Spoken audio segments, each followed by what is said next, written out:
ये गलत है।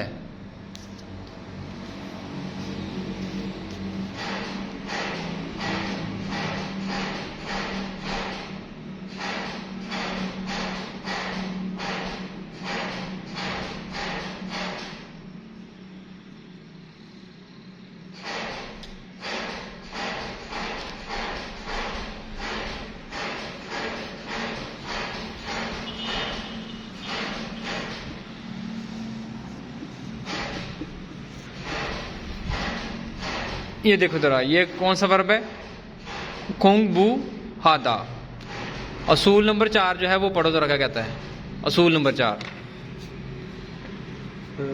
कि अगर किसी वर्ब के आखिर में हादा आ रहा हो तो क्या होगा? वो हादा सारा का सारा कट जाएगा और वो डायरेक्ट किस में जाएगा?